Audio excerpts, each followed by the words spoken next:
please. What's all the excitement, Morris? The Commissioner's been asking for you for hours. It's the Herncastle Moonstone. Moonstone? Oh, yes, that famous yellow diamond that's been getting so much publicity lately. That's it. You'd better go straight in.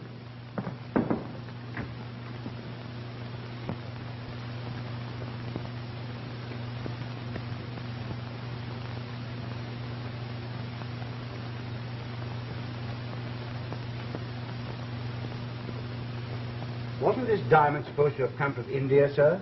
Stolen from a sacred idol or something? Yes. I'm not particularly superstitious, but this wretched thing's worth a fortune. And now someone's died and left it to old Verinder's daughter. The papers are full of the story.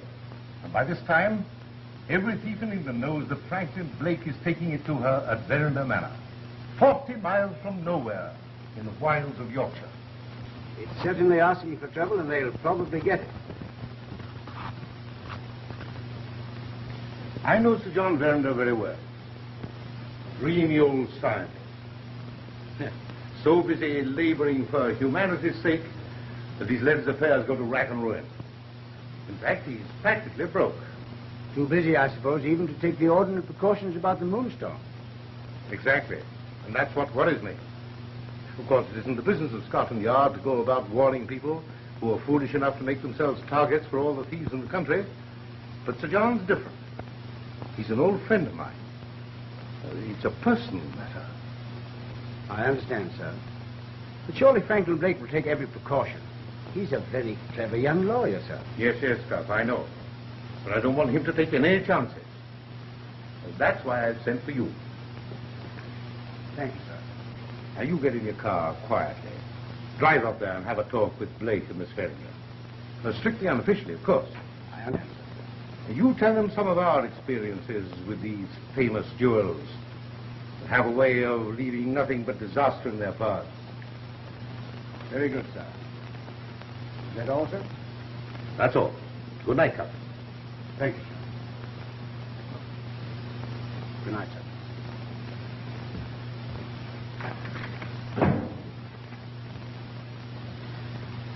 Vandier Manor of all places.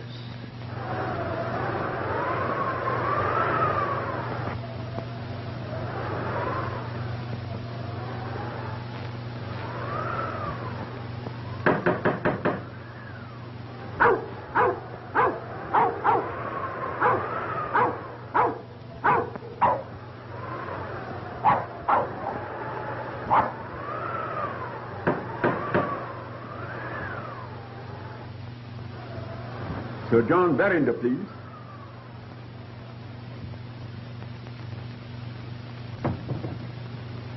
Mr. Kyle Van Lucker from London. Yes. Yes, I know.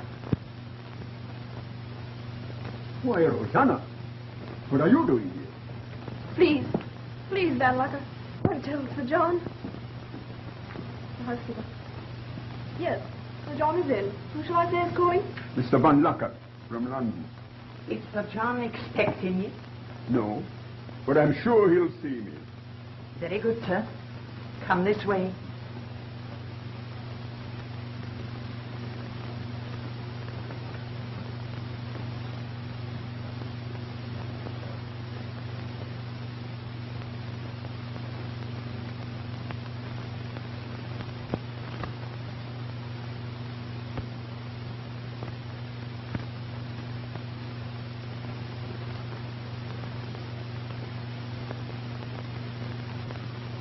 I come here for the money you owe me already, then you ask me for another £1,000? What kind of a fool do you think I am? Van Lucker, please. My daughter will hear you. Oh, my daughter. My business is to lend money and to foreclose when people can't pay up. I cannot support your impoverished estate indefinitely. My dear Van Lucker, you can't be serious. Come now, sit down. Let's talk this matter over quietly. Talk this matter over quietly. There's always talk and talk and talk. With me, money talks.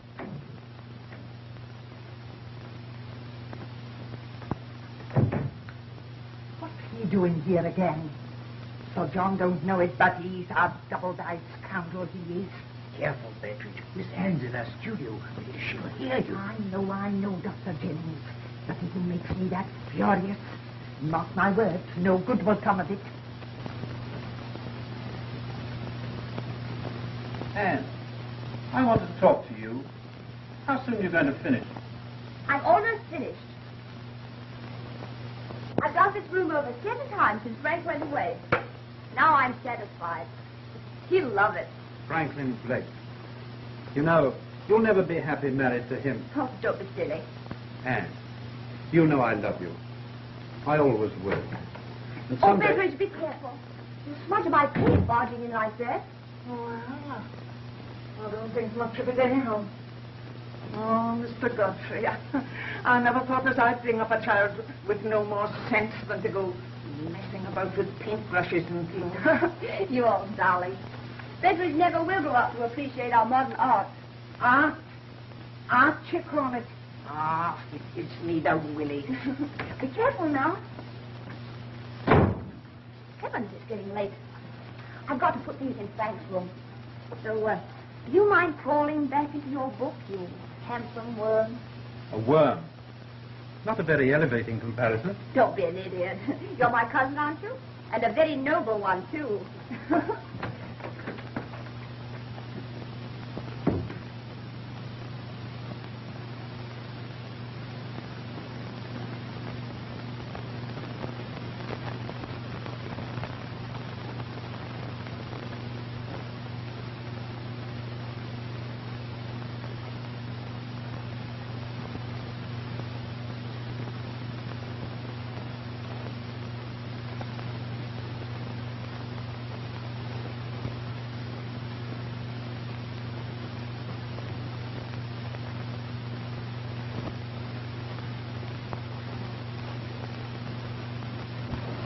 This moonstone is a very valuable gem which will enable you to meet your debts.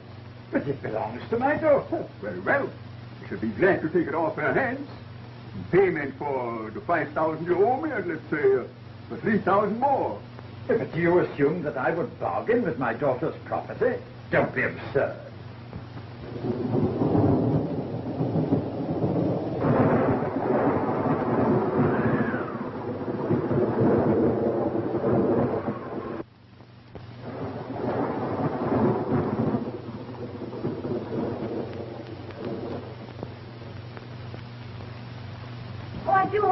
Raining before Mr. Frank's train gets in. Has Henry left for the station, Rosanna? Yes, it's some time ago. Won't it be good to see Mr. Franklin again? After a whole year. Of course it will. Is it really true, miss, that he's bringing the famous Moonstone? Why, yes. I'll be the envy of every girl in England. It's terribly valuable, isn't it? Mr. Frank writes it's worth at least £30,000. £30,000? Isn't that wonderful? £30,000.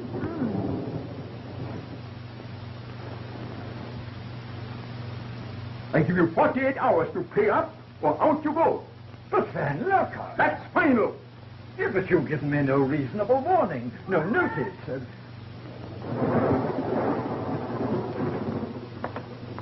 Oh, I'm so sorry. I didn't know you had a visitor. It's all right, my dear. Come in, come in. I want to introduce an old friend of mine, Mr. Van Locker, my daughter, Anne. How do you do? This is a pleasure. Had I known you have such a delightful surprise down here, Sir John, I would have called sooner at my doctor's. There you are, Father. I told you you'd allow me a trip to London at least twice a year, just to show me off. I agree, absolutely. There you go again, bewitching even my patients into flattery when... Well, according to you, I have the face of a turnip and the temper of a witch. Oh. I know all his answers, Mr. Van Locker. That's his sense. There now, run along, my dear, and tell Betteridge that Mr. Van Locker will be with us for dinner. Oh, what's up? Oh, we'll be delighted. Oh, dear, what a storm. Frank will have a terrible time getting from the station. Yeah. I'll see you at dinner. I may tell you, Van Locker, that my daughter knows Quiet. nothing... What a night for a man to be on the road with a valuable gem.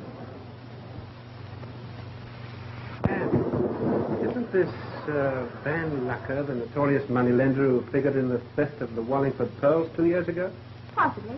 But you know Father. He's a darling. But if there's any trouble around within 1,000 miles, he's sure to make friends with it.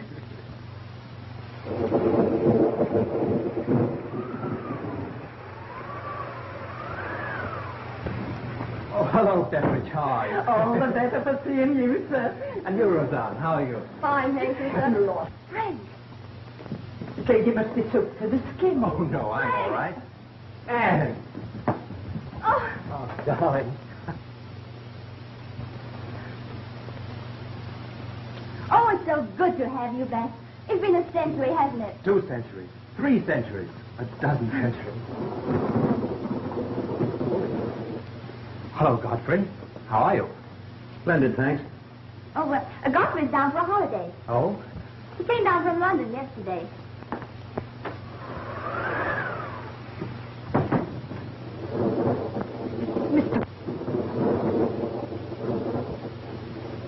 Would Mrs. Betteridge be kind enough to direct me to my master's room?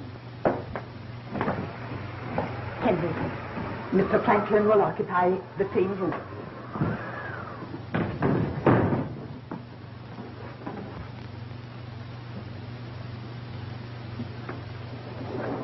Why, you're nervous, darling.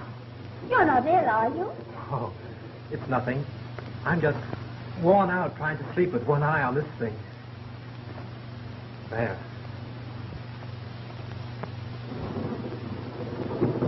Godfrey. Godfrey, look. I had it mounted for you in Bombay. Oh, it's the most exquisite thing I've ever seen. Good Lord, it's as big as an egg. Look, Godfrey. It changes color with the reflection of the light. Yes, it's called the Moonstone. You see, the luster grows and lessens with the waxing and waning of the moon, when there is a moon. Oh, it's beautiful. I'll never let it out of my sight. Oh, but Ann, dear, you must have it put away in a bank vault at once. Crazy to keep a thing like that lying around the house, a target for thieves. Oh, but darling, you're not serious. Oh, yes, I am. Aren't you being a little melodramatic, old man? Oh, you think so? Oh, Frank, you're imagining things. You're tired, worn out. I'll have to have Father look you over. Come along. Oh, no, Ann, I'm all Oh, right. I want you all to myself. I have a surprise for you. You'll excuse us, Godfrey? Young man, you're about to gaze upon a sight that will completely...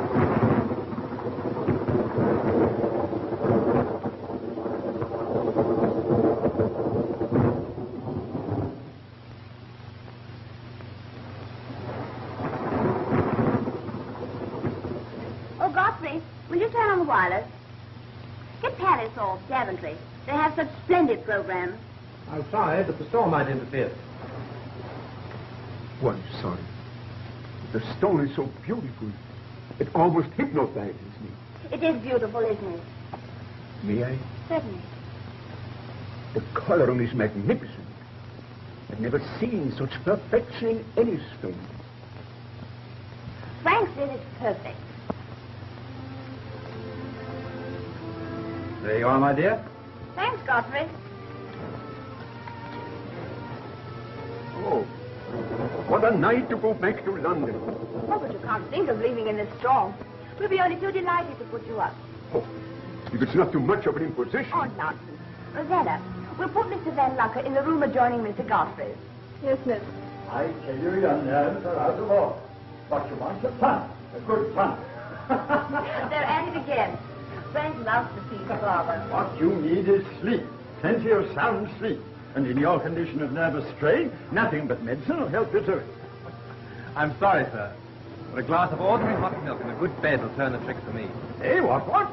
Confound your impudence. You doubt my professional judgment. Oh, stop it, you old fuss budget. Frank's only teasing. Of course I am. Where's your sense of humor, Sir John? Eh, what? I see what it is. It's that cursed Moonstone. First it gets on this young turnip's nerves because he had to get it in his pocket, and now it gets on Oh, Father, that's absurd. You're all worked up over the silly superstition that misfortune dogs the footsteps of anyone possessing the Moonstone. Why, it's ridiculous. Come on, sit down.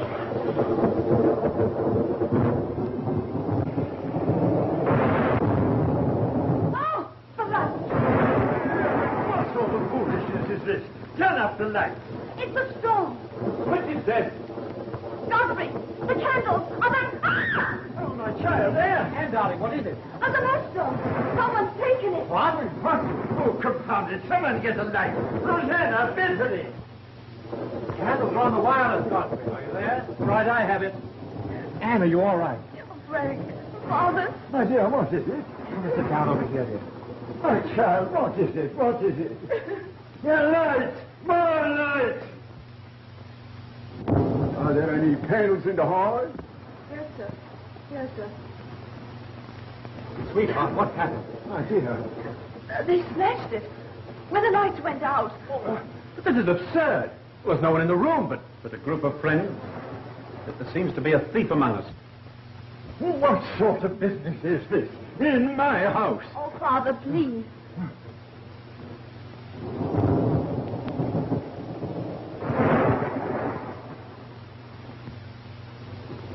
Betteridge! Betteridge, what are you doing?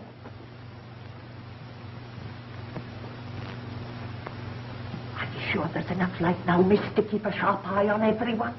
What are you talking about?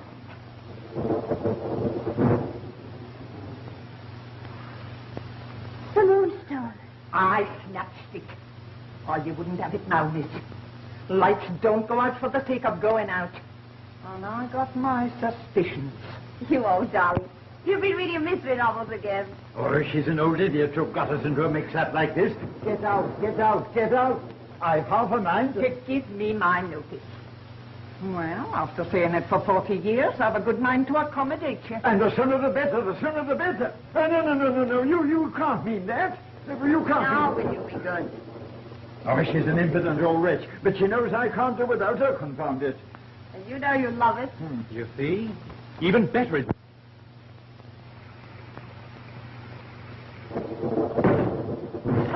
Sir John, ma'am, my wife. She's ready. She is in great pain. Sir John can't go out on a night like this. I'll send Dr. Jennings. But Sir John promised my wife. So I did, Sutter, so I did. And not for the world would I let anyone else have the honor of introducing our next blacksmith to Prince. But, Father, you can't go out in this storm. No, what did you come? I come in the baker's cart. That's very good. Wait. It'll be the death of you. I dare say Dr. Jennings knows just as much about helping the stock as you do. Shut up. Ezra. But, Father, you already have a cold. You really have to go, Sir John. Send me Rosanna. Come along. Can't I go, Sir John? No. Get my bag ready. Betteridge. Mark my words, if you go out... Send me Rosanna. Might as well. Lovely.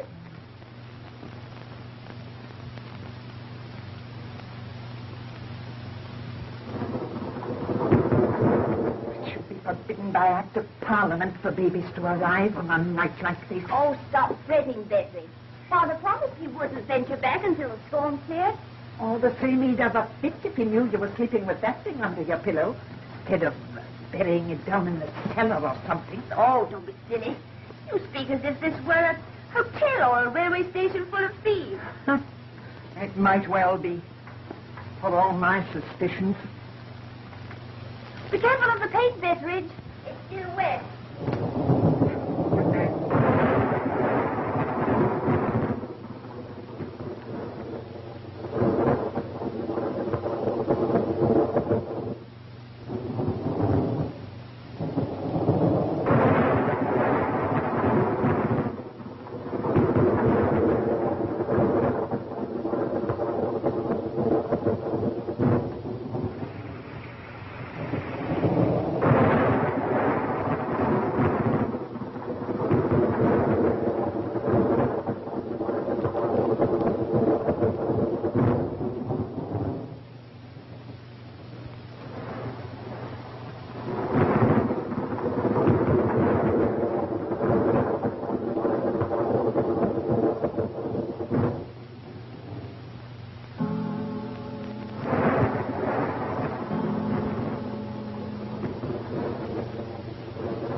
And how's my pet this glorious morning?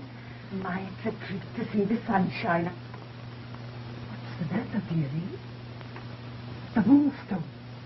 It's gone. Yes. It's gone. You mean it's been stolen? Someone took it right from under you? I don't know. Dear, what is it? You look as if you'd seen a ghost. Are you sure it's been stolen? I don't know. Mr. Franklin! Sir John! Mr. Franklin! Mr. Godfrey! Mr. Franklin! What is it? What's happened? Is the house afire? Someone's robbed Miss Anne. They've stolen the moonstone right from under her head. What? Why, that's impossible. Oh, is it? Sir John!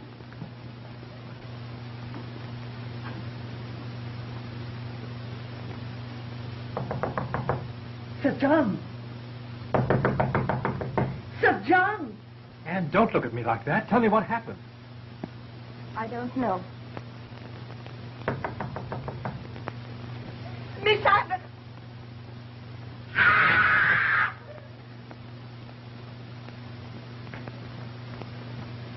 Miss Anne! Miss Anne! Dr. Jennings! Lord Beveridge, what is it?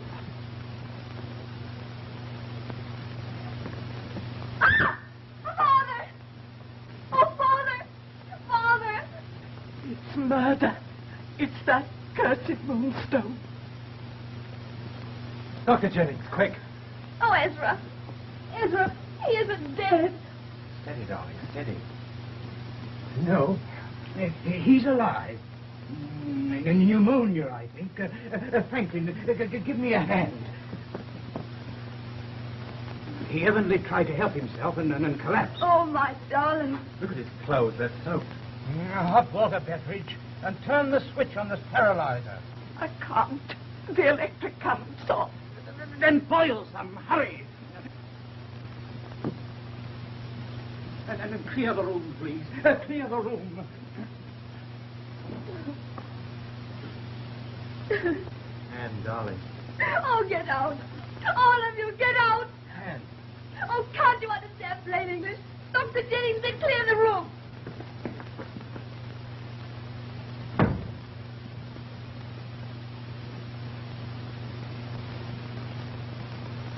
Oh, Ezra, hurry. She's hysterical. Well, don't stand there like a stuffed owl. We've got to do something to recover that confounded moonstone. Yes, I know.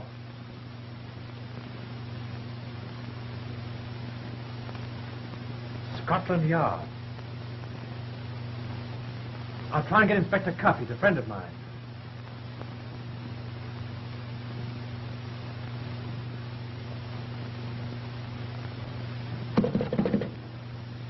Hello. Hello. The line's dead. The storm must have blown the wires down. Hello? No use. I wish I could get Cuff. Mr. Franklin? There's a man downstairs from Scotland Yard. He says it's Inspector Cuff. Cuff? Come along, Godfrey. Oh, good gracious me. It's like bringing rabbits out of a hat. There's nothing to do now but wait for the crisis. Oh, I can't leave him. Oh, but you must, my dear. Otherwise, I'll have you on my hands, too. I'll call you the moment there's any change.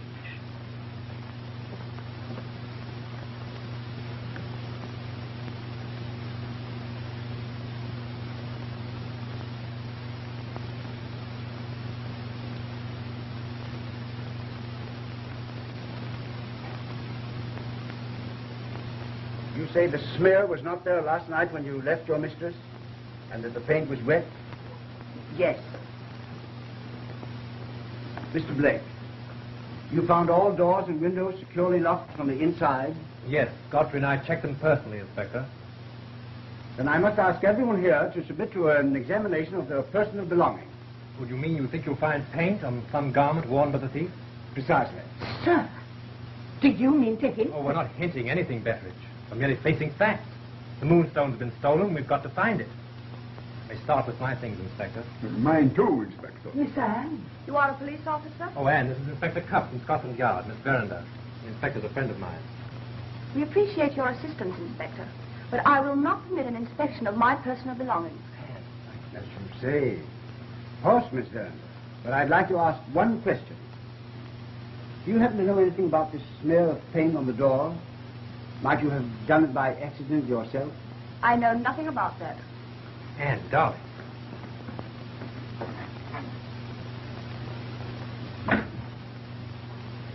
I want to talk with everyone in the house, individually.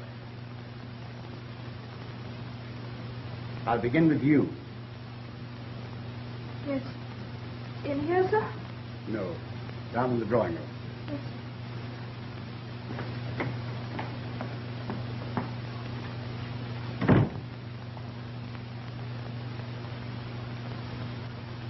The last time I saw you, Rosanna Spearman, you were in prison for theft. Yes, sir. But that was... And the pearls you stole at that time were found afterwards in the possession of Carl Van Lucker, a moneylender, were they not? Yes. But... You're very grateful to your benefactress, Miss Verinder, aren't you? Yes, of course. Even to assisting her in anything she might ask? Yes. Well, that would depend. Has Van Lucker, since coming here, acknowledged that he knows you? No. No, sir. You know what it means to be an accessory to crime? Even though it were proved you were actuated by gratitude. Yes. Oh, yes. It isn't very pleasant in prison, is it? No. No. You know that the yellow diamond, called the Moonstone, was originally stolen from a sacred idol in an Indian temple. I've heard that many times. Isn't it a fact, Yandoo, that every native of the faith has dedicated himself to restoring the sacred gem to the temple? That has been the tradition for many generations. But it doesn't touch me, sir. Why not? Because I have adopted the Christian faith. But when you entered Mr. Blake's service, you knew he was taking the Moonstone from India, didn't you? Yes, I did. That'll be all. Thank you, sir.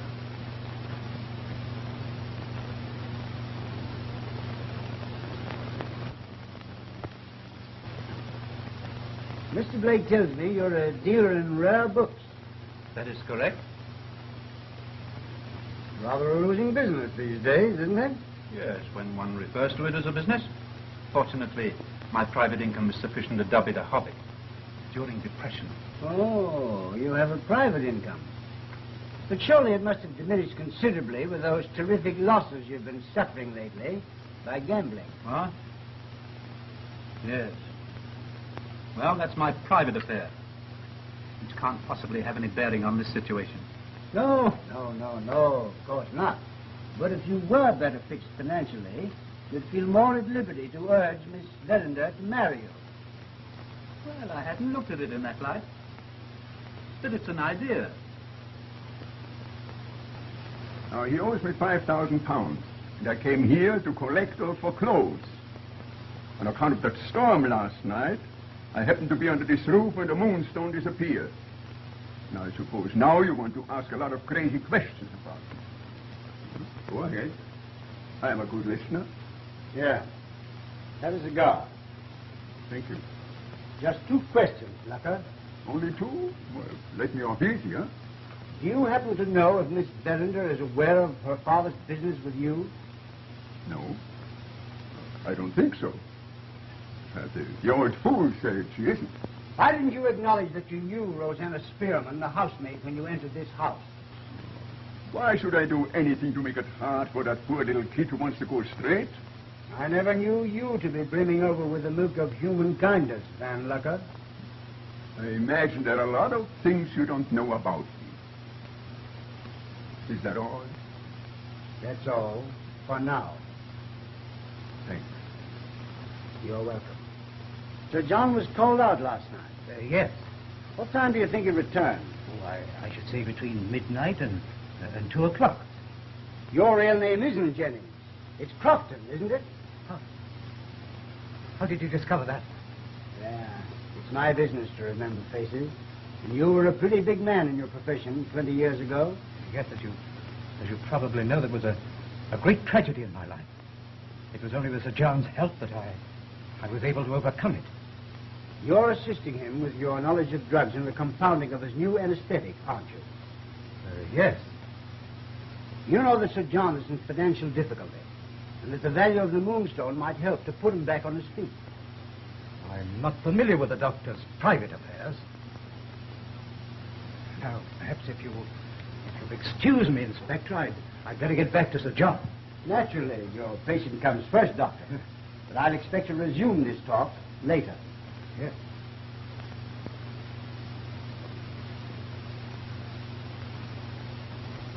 Now, Mrs. Bettridge, are you sure you had no occasion to enter Miss Verinder's studio this morning before you discovered her there, beside the bed? No. You didn't go in there, say, to dust or wipe things off? No. Well, do you know anything about Sir John's financial affairs? No. You can't make me answer any more questions, you nosy old owl. Now, for a pretty woman, Mrs. Oh, Bettridge, you can't get round me with your soft soap. I'll have you know I've been in service in this house for 40 years. I know my young mistress. And if 100 Moonstones was lost, stolen or strayed, I know how and when to keep my mouth shut. Same as she.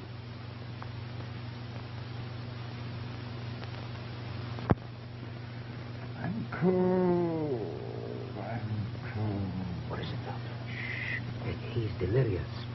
He's been muttering things I think you should hear. Not a little blacksmith. Oh, that young ass, Franklin. What he wants is sleep. Sleep. Hot milk. I'll give him hot milk. Rosanna. Ginger it up with some RTH. Little singer, little sweet eyes. Rosanna! What's RTH?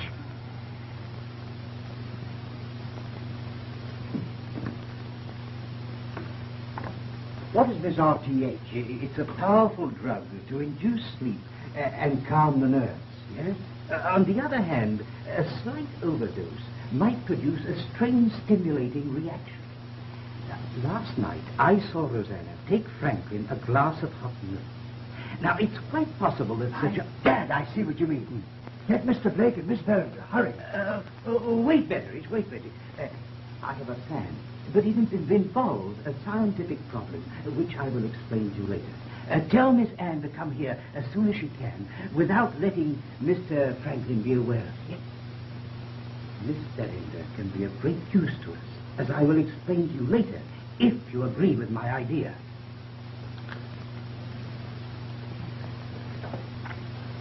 And every sensory impression which has once been recognized by the perceptive consciousness is registered, a photograph, so to speak, on the brain, and may be reproduced at some subsequent time, although there may be no consciousness of its existence in the mind during the intermediate period.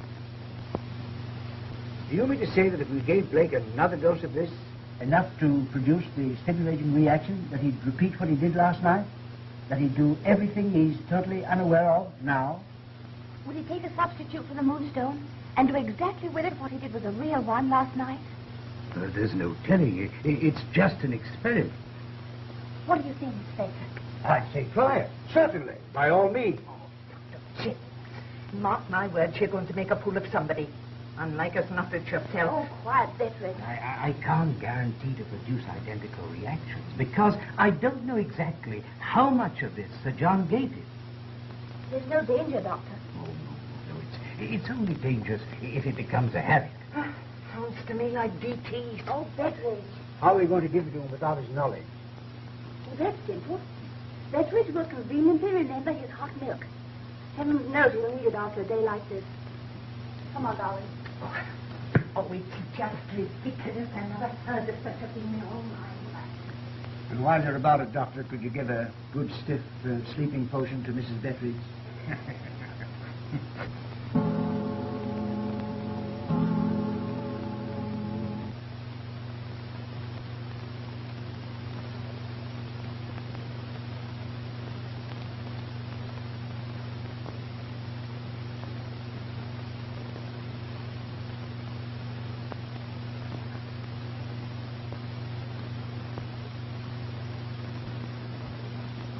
This necklace will make a perfect substitute for the Moonstone. Well, all we need know is last night's storm to complete this crazy play acting. If you don't behave yourself, I'll send you to your room. All the same if he does walk. I bet my Sunday bonnet he goes straight to... Where? Well, where would a man be going in the middle of the night? Mrs. Betteridge. You ought to be ashamed of yourself. We're trying to find the Moonstone and help Frank out of his dilemma. Well, nobody ever found anything in their sleep. Except a nightmare. Bad business. Bad business.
To do, sitting here all night.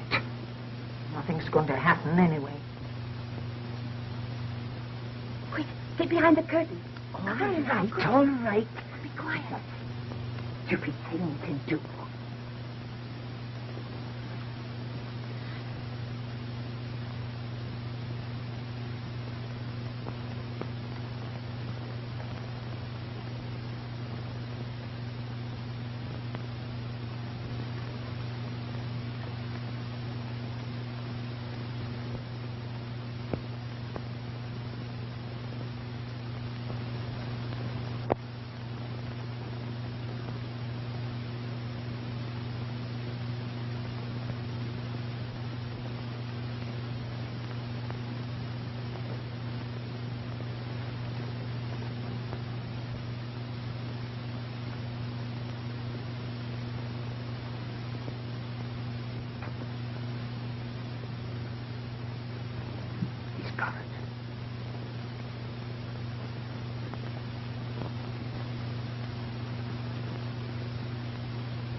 Betteridge, my robe. Failing. He'll never lead us to the Moonstone. Maybe he'll snap his toe. That'll keep him awake.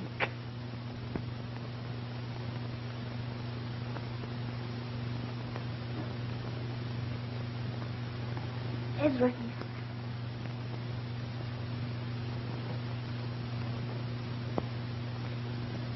Yandoo.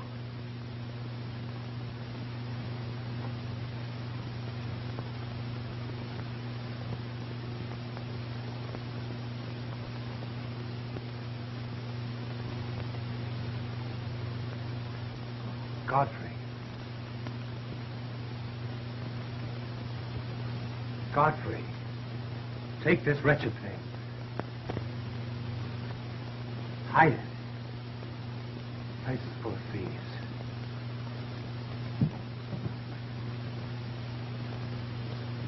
He's gone to sleep. God.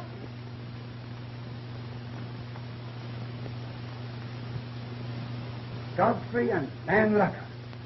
By gad, I knew it all the time. You did? And you let them thieves get away? My. Aren't you the little Sherlock? Mrs. Betteridge, go down to the river and pull the water over your head. Being a perfect lady, I'll give you the last word.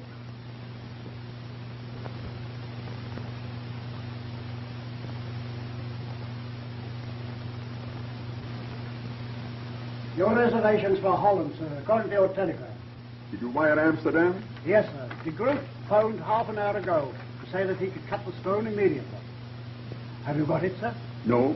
Godfrey Eberweit is bringing it. His train was due half an hour ago. He ought to be here any moment. Speaking of the devil, let him in.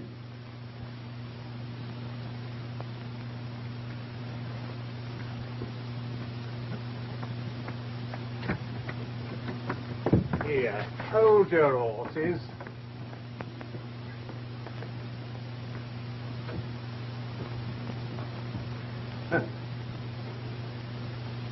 Why, Inspector, come.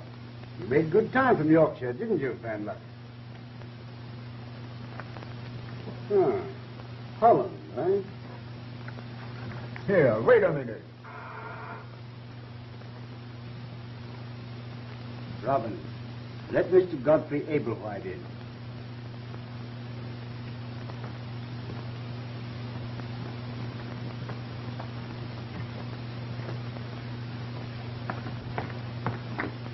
Please take your hands off me.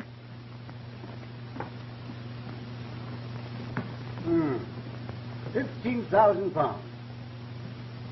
Well, that's about enough to put you securely on your feet again, Mr. Ablewhite. It would have been. If it hadn't been for Mr. Van Lucker. Oh, listen here, I don't know anything about... Shut up. Come on. Let me have it.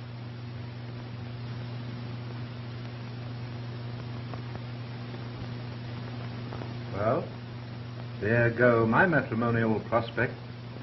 Priceless. Magnificent.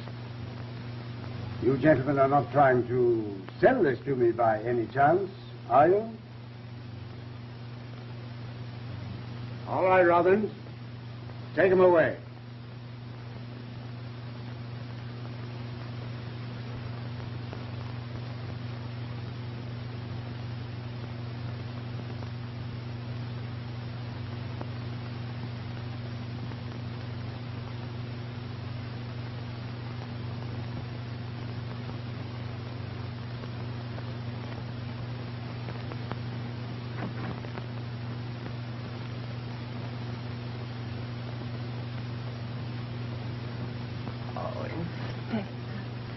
Isn't that grand? Yes, Mrs. Betteridge. Those were the days. Remember?